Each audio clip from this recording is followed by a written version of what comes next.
bonjour Antoine. Merci de nous rejoindre pour la 5e édition de Mo TV, une édition toute particulière puisque celle-ci viendra clôturer en beauté l'année 2015. Et oui Antoine, au programme, un retour sur les événements que vous auriez eu tort de louper et l'actualité chargée en cette fin d'année. Mais aussi la découverte du Slackline et une rencontre exclusive avec Carole Delefortry, chef de la police municipale. Retour sur les temps forts de ces derniers mois de 2015. Reportage de Théo. Zoom sur la Semaine nationale des aînés organisée en collaboration avec le CCAS du 12 au 17 octobre dernier. C'est aussi le 17 octobre que les vacances de nos petits écoliers ont démarré en beauté, avec la déambulation artistique de la Cour des Fées lors de la Fête des Lumières. Émerveillement assuré pour les enfants et leurs parents.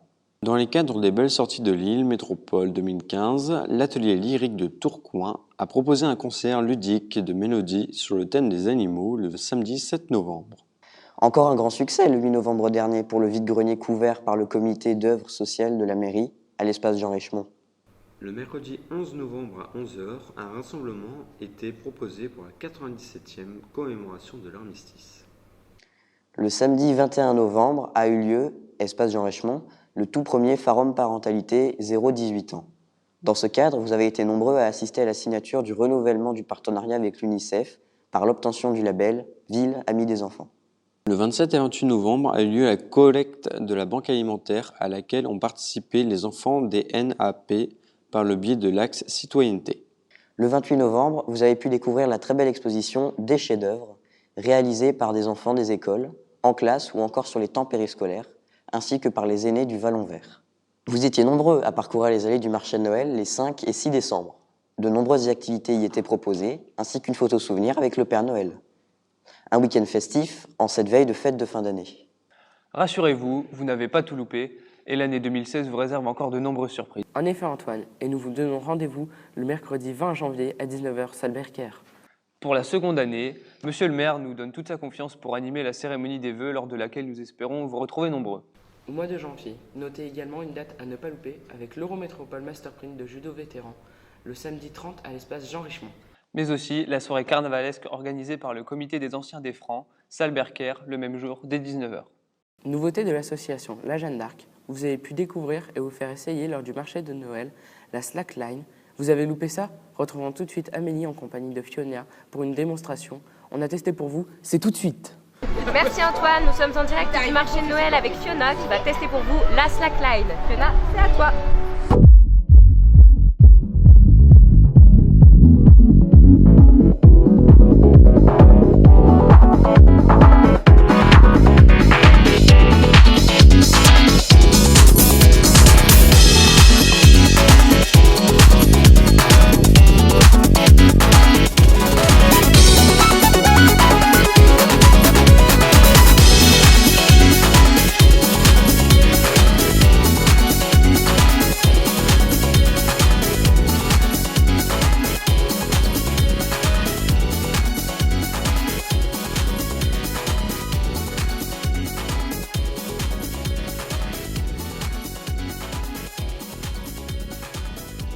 Merci Fiona, on vous rend l'antenne.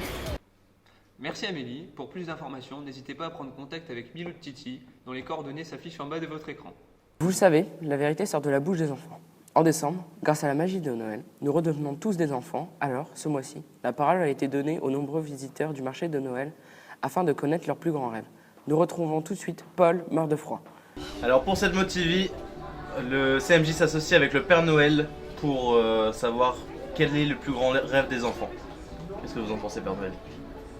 Le plus gros rêve des enfants pour moi, c'est peut-être d'avoir des rêves. Je pense que chacun peut avoir n'importe quel rêve, mais si on arrive à les réaliser, c'est vraiment les plus beaux, je pense. Et ben on va voir tout de suite quels sont les rêves des enfants et qu'est-ce qui peut être réalisé. J'espère que vous en réaliserez beaucoup pour Noël. Oh, j'espère aussi. Ton plus grand rêve? Noël? C'est Noël ton plus grand rêve? Tu veux passer Noël? Oui. Et tu veux passer Noël comment? Avec les lutins. Avec les lutins, passer son Noël avec les lutins. Et papa, c'est quoi son plus grand rêve? Dormir. Avec des lutins. Mon plus grand rêve, eh bien, c'est de gagner au loto. Comme tout le monde. Voilà. Et je rejoue au loto depuis maintenant 4 semaines. Pour l'instant, ce que j'ai dépensé, je l'ai récupéré. Donc, mais pas plus. Et qu'est-ce que tu feras quand tu auras plein de sous? J'aurai plein de sous. Quand tu auras gagné au loto? Faire profiter ma famille. C'est ce qu'il faut. Pour avoir tous les Rumicubes qui existent. Tous les quoi? Rumicubes. Ah, un champion de Rumicube alors. Quoi ton plus grand rêve à toi? De marcher sur la Lune. De marcher sur la Lune, un futur astronaute? Oui. Et bah je te souhaite bien du courage et j'espère que ça se réalisera. De voler. De voler? T'aimerais bien voler? Tu penses que tu peux y arriver un jour? Que tu veux. Un vélo et des babys, c'est à voler. D'accord. J'aimerais bien qu'il neige. Être moins timide. Gagner au loto. On l'espère plus grand rêve. Oui, quand cette dame aura gagné au loto, partagez avec elle. Merci Paul. Comme le disait Jacques Brel, nous vous souhaitons des rêves à n'en plus finir et l'envie furieuse d'en réaliser quelques-uns. Nous vous l'avions annoncé dans notre édition précédente. Nous recevons aujourd'hui Carole Delefortry, chef de la police municipale, qui se prête au jeu de notre nouvelle rubrique. J'ai une question pour vous. Qu'est-ce qui vous a donné envie d'entrer dans la police municipale ? Alors, ce qui m'a donné envie, c'est que pendant 5 ans, j'ai travaillé dans un service médical au SAMU, le CHR de Lille, où j'ai pu exercer un métier d'aide aux personnes en détresse. Mais pendant 5 ans, j'étais vraiment enfermée dans une pièce où c'était purement des envois de véhicules. J'étais vraiment peaufinée dans un endroit pendant 12 heures, 5 jours par semaine, et j'ai voulu changer ce métier pour pouvoir agir sur le terrain, avoir un métier plutôt de terrain et de pouvoir m'ouvrir à d'autres choses.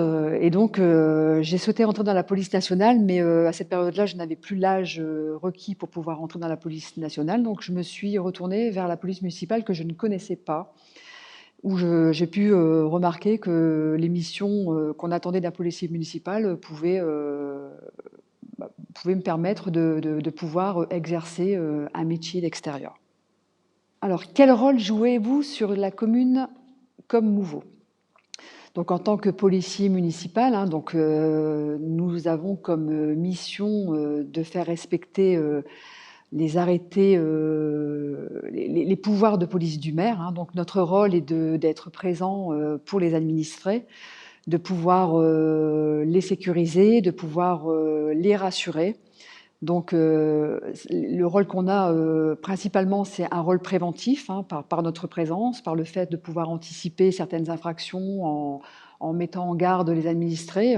Si on prend l'exemple de certaines infractions sur la commune, on va parler par exemple de stationnement gênant. On est là pour leur expliquer la réglementation en matière de stationnement. On est aussi là pour faire de la répression. Notre rôle est aussi de verbaliser quand il le faut, pour les personnes récalcitrantes. Mais voilà, notre rôle, c'est de faire respecter les pouvoirs de police du maire. Alors, pour quel type de problématique doit-on se tourner vers vous ? Donc, on se tourne principalement vers nous pour des problèmes de stationnement, des problèmes de stationnement anarchique, dangereux, des stationnements abusifs également, des véhicules qui restent sur la voie publique pendant quelques jours. Donc, on nous appelle régulièrement pour pouvoir justement faire évacuer ce genre de véhicules. On nous appelle également pour des problèmes de nuisance, pour des problèmes de voisinage, et également aussi pour tout ce qui est individus suspects, véhicules suspects, de faire de la sécurisation au niveau des habitations et au niveau aussi de tout ce qui est bâtiments communaux. Que pensez-vous de la vidéoprotection ? Pour être honnête, la vidéoprotection, au départ, je n'ai pas cru vraiment que ça pourrait changer les problématiques de la commune, que ça pourrait faire baisser la délinquance. Là, maintenant, ça fait 1 an environ que les caméras sont installées sur notre commune et en faisant un point de l'année, j'ai pu constater qu'effectivement, nous avions baissé sur la délinquance voie publique. Nous avions pu régler certaines affaires concernant, par exemple, des cambriolages, où nous avons pu remonter des images très intéressantes qui pouvaient permettre de remonter aux auteurs des faits. Donc il est vrai qu'aujourd'hui, cet outil, ça devient très important, même pour notre service. On pourrait plus se passer aujourd'hui de ces images qu'on peut observer et regarder chaque jour suite à des faits marquants qui se passent sur la commune. Merci Carole. Pour la première édition de 2016, nous aurons le plaisir de recevoir Éric Durand, maire de Mouveau. N'hésitez pas dès à présent à nous envoyer les questions que vous souhaitez lui poser à l'adresse qui s'affiche en bas de votre écran. Vous vous souvenez de ce jingle ? Il annonce notre nouvelle rubrique, le chiffre du mois. 307, Hugo, ça te fait penser à quelque chose? Eh bien, sachez qu'environ 307 agents font partie de la mairie de Mouveau et travaillent au quotidien pour vous fournir un service public de qualité. Nous en profitons pour les remercier et leur souhaiter, comme à vous, toutes et tous, de très belles fêtes de fin d'année. C'était le mot de la fin. En effet, Antoine. Vous n'avez pas tout loupé et l'année 2016 Je recommence? Notez également... Putain, à chaque fois, j'allais dire également l'autre... J'arrive même pas à lire quand...